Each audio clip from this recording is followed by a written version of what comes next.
Ever get the feeling that your emotions are like, not just simple feelings, but like these forces kind of pushing and pulling you around in different directions? Yeah. Well, buckle up because we're going deep on quantum emotional field theory today. Right. The idea that emotions are like these um, dynamic, measurable fields we're moving through every day, kind of like gravity or magnetism. It's a pretty revolutionary concept, Mm. moving beyond just thinking about emotions as Mm. just happy, sad, angry. Right. QEF theory suggests that emotions are way more complex, quantifiable forces even, that we can model and even predict. And that's where our main source material for this deep dive comes in. Right. A paper called A Vector-Based Model of Quantum Emotional Fields. Right. This is not light reading, folks. It's not. This is like the blueprint for understanding how emotions actually function with major implications for, well, everything from therapy to AI. This paper really breaks down how these emotional fields work, not just as, vague concepts, but like measurable things you can actually get your hands on. Okay. Think of it like a GPS system. But instead of mapping like locations, it's mapping emotional states using vectors. Okay, hold on, vectors. Yeah. Let's back up a bit for those of us who haven't, opened a physics textbook lately. What exactly is a vector, and why is it important for understanding emotions? You're right. That's a good place to start. Yeah.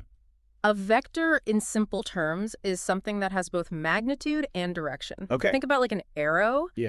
It has a length Yeah. that's magnitude, and it points somewhere, right? That's direction. Okay. Now imagine using that arrow to represent like an emotion, like anger. Okay. The length of the arrow could represent the intensity of the anger, Right. while the direction could indicate whether it's like constructive anger, Okay. driving you to stand up for yourself, or destructive anger, Yeah. leading to an outburst, So instead of just saying, I'm angry, Yeah. you could actually say, pinpoint where that anger falls on a spectrum of intensity and direction. Yeah.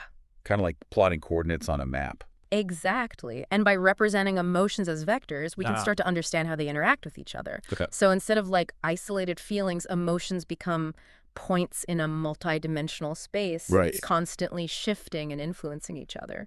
That's where things get really interesting, right? Because this opens up the possibility of actually predicting how someone might react emotionally Yeah, based on their past experiences and current emotional state. for sure. It's like having a glimpse into the future of their feelings. Precisely. This vector-based model lays the groundwork for understanding the dynamics of emotional fields, Right. which has huge implications for how we can predict and potentially even influence emotional responses. Whoa, hold on, influence. Yeah. That's getting into some serious territory. Yeah. Before we get ahead of ourselves, Yeah. let's unpack how this model actually works. Yeah. We all know about basic emotions. Right. Happy, sad, angry. Sure. But this theory seems to be saying that's just scratching the surface. Absolutely. Those traditional models are helpful, Okay. but too simplistic. They don't really capture the fluidity and complexity of our emotional experiences. Right. That's where the idea of source fields comes in. Okay. Think of them as the foundational emotional energies, Yeah. like joy, fear, anger. Right. But instead of being like fixed categories, Yeah. they're more like dynamic, constantly evolving forces. So instead of just saying I'm feeling joyful, you'd say like, my joy source field is currently activated at level 8 Yeah. with a positive direction towards expressing gratitude. That's the idea, and this paper digs into the fascinating aspect of how these source fields are constantly being modified by what it calls dimensional modifiers. Okay. Think of these as sliders that control the intensity, the duration, even the direction of each emotional force. Okay. I'm intrigued. Yeah. Tell me more about these dimensional modifiers. What kind of sliders are we talking about here? Well, the paper identifies 4 key modifiers that That's- are constantly shaping our emotional experience. First, there's intensity. Yeah. This one's pretty straightforward. Okay. It's how strongly you're feeling an emotion. Okay. Like the difference between a gentle simmer of annoyance Right. versus like a full-blown rage. Ah. So it's like turning up the volume on that particular emotion? Exactly. And next, we have stability. Okay. This is about how long the emotion lasts. Okay. Some emotions, like a fleeting burst of excitement, might fade quickly, while Mhm. others, like lingering sadness, can stick around for a while. So that's like controlling the duration of the emotion, Yeah. whether it's a quick flash or a slow burn. Exactly. Interesting. What's next? The third modifier is polarity.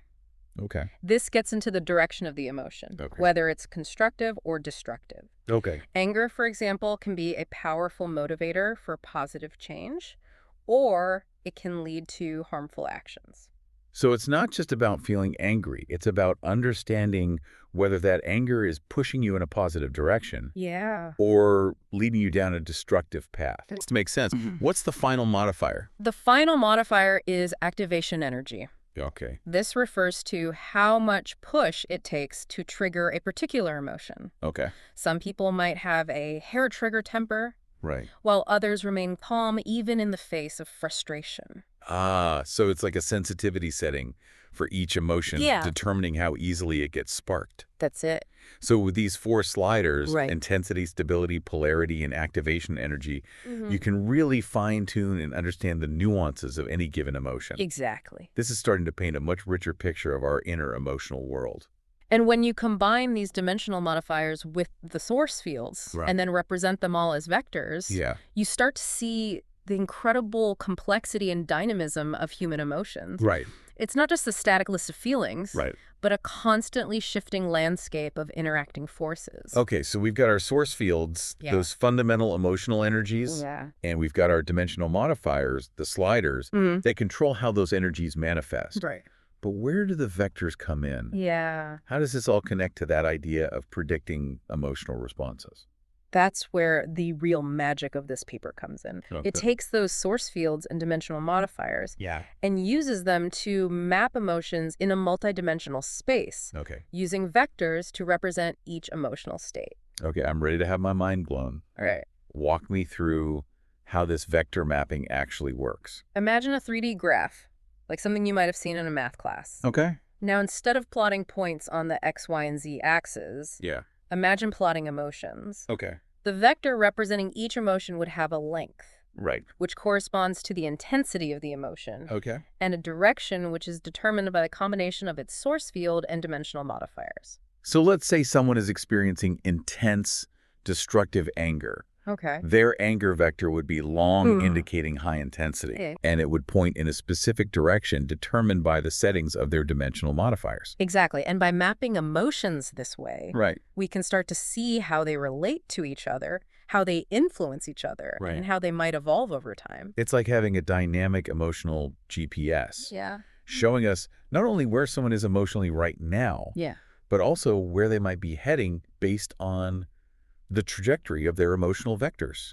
It is. This is truly revolutionary stuff. And it opens up the possibility of creating predictive models that can anticipate emotional responses with a level of detail we've never seen before. Okay, now I'm really curious about where this is all leading. Yeah. This vector-based model of emotions sounds incredibly powerful. Yeah. But what are the practical implications? Yeah. How could this be used to actually predict and potentially even influence human behavior? That's the question we'll explore in more detail in the next part of our deep dive. Go. Just to give you a taste, imagine being able to predict how someone might react in a stressful situation, or how a crowd might respond to a particular event, Right. or even how an individual might respond to certain types of therapy or interventions. Right. The possibilities are truly mind-boggling. This is getting me really excited for what's to come.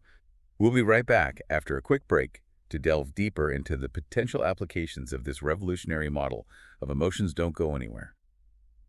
All right, we're back and ready to dive even deeper into this mind-blowing concept of emotions as vectors. We've laid the groundwork, understanding how source fields, dimensional modifiers, and those all-important vectors come together to map our emotional landscapes. But the big question lingering in my mind is, what can we actually do with this knowledge? That's where it gets really exciting. You know, this vector-based model isn't just a theoretical framework. It's a powerful tool for predicting and understanding human behavior on a whole new level. Okay, I'm all ears. Paint me a picture of what this kind of predictive power could look like in the real world.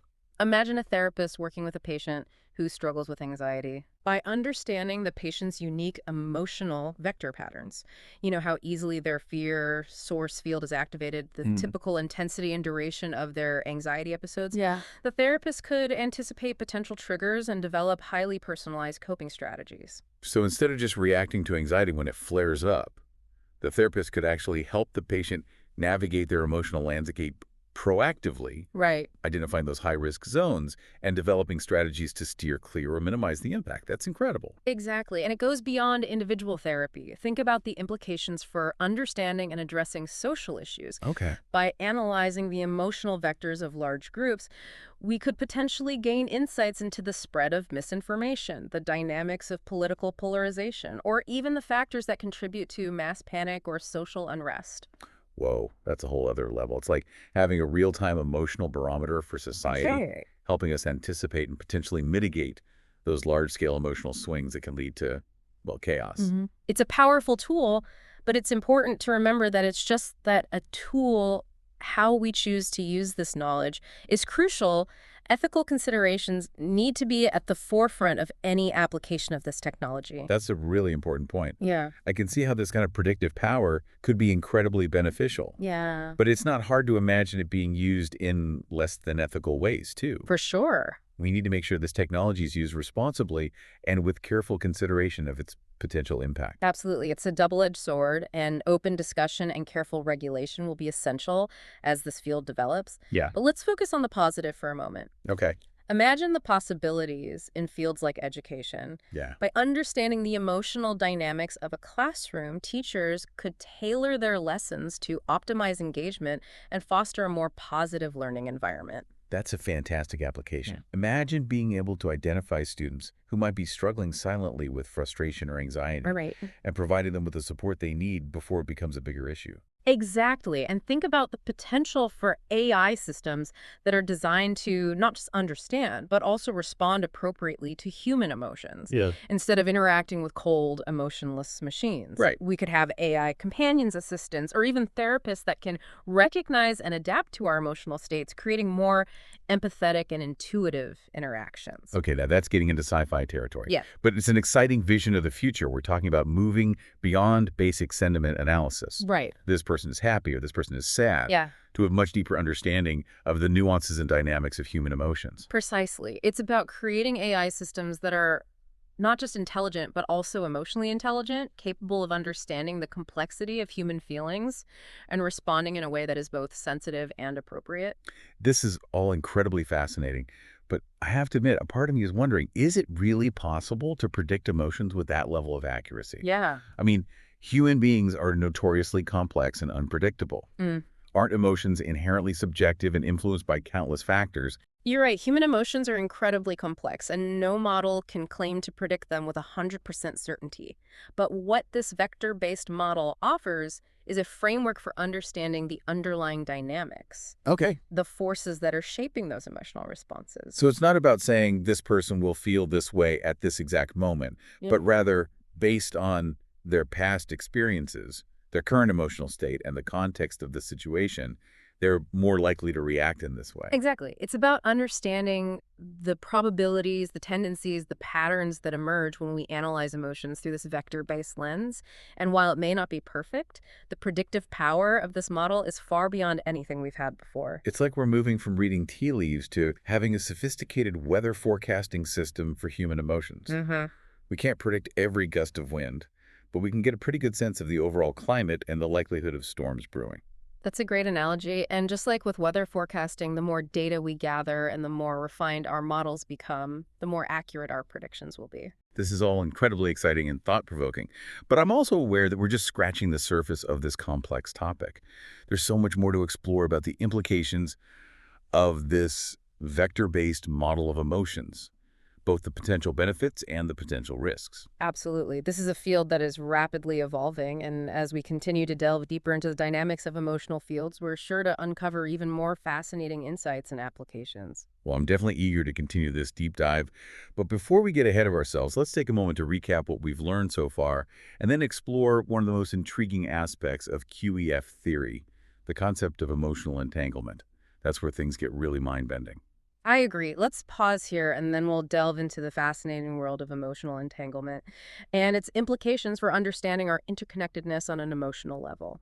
Welcome back to our deep dive into the world of quantum emotional fields. We've been unpacking this fascinating concept of emotions as vectors with source fields and dimensional modifiers and all that good stuff. We've even touched on the mind-blowing possibility of predicting emotional responses using this model. Yeah. But there's one more layer we need to peel back the idea of emotional entanglement. This is where things get really interesting in quantum physics. Entanglement describes this phenomenon where two particles become linked even across vast distances. And what's remarkable about QEF theory is it suggests a similar principle might apply to our emotions. Okay, hold on. Emotional entanglement, does that mean my emotions can get, like, tangled up with someone else's even if we're miles apart? Not exactly in the way you might be picturing it. Think of it more like this. Our past experiences, especially those with strong emotional charges, can create these lasting imprints on our emotional fields, influencing how we react to similar situations in the future. So it's like a ripple effect. A past emotional experience creates a wave in our emotional field, and that wave can continue to influence how we navigate similar situations later on, even if the original source of that wave is gone. Precisely imagine a child who has a traumatic experience with a dog. That event might create a strong fear vector associated with dogs. Right. And even years later, encountering a friendly dog could trigger a surge of anxiety. Even if consciously they understand there's no real threat, that's emotional entanglement in action. That makes a lot of sense. It's like our past experiences create these emotional echoes that can linger and color our present perceptions, even if we don't fully realize it. Exactly. And what's fascinating is this concept of entanglement could explain why certain emotional patterns seem to repeat themselves in our lives. Yeah. We might find ourselves drawn to the same types of relationships Right. or reacting in predictable ways to certain triggers, even when those patterns aren't serving us well. So it's not just about predicting how an individual might react based on their current emotional state, Yeah. but also about understanding how their past experiences, those entangled emotional echoes, might be shaping their responses. Yeah, precisely. And this is where the potential for healing and transformation comes in. By understanding the dynamics of emotional entanglement, we can start to disentangle ourselves from those limiting patterns and create new, healthier ways of responding to the world around us. So instead of just accepting those patterns as just the way I am, we can actually start to unravel those emotional knots, so to speak, and free ourselves from those old reactive patterns. Exactly. Therapies like EMDR, for example, are based on the principle of helping individuals process and release those trapped emotional energies, essentially disentangling themselves from the past so they can move forward with greater freedom and emotional well-being. This is all incredibly fascinating, but I'm also wondering about the implications for our understanding of social dynamics. If our individual emotional fields can be entangled with our past experiences, does that mean our emotions can also become entangled with other people? That's a great question, and it's one that researchers are actively exploring. There's growing evidence to suggest that our emotions are not just individual experiences, but also collective phenomena shaped by the emotional fields of those around us. So it's like we're all swimming in this ocean of emotional energy, and our individual waves are constantly interacting and influencing each other. That's a beautiful way to put it. And just like a ripple in a pond can spread outwards, our own emotional states can have a subtle but profound impact on those around us. Right. Think about how easily laughter or a smile can be contagious. That's a direct experience of emotional entanglement at play. It's like we're all interconnected on an emotional level, whether we realize it or not. And that raises some really interesting questions about empathy, compassion, and our collective responsibility for creating a more harmonious emotional environment. Absolutely. If our emotions are truly entangled, it means we have a greater capacity for understanding and influencing each other's emotional well-being than we might have imagined. And that's a powerful realization both for individuals and for society as a whole.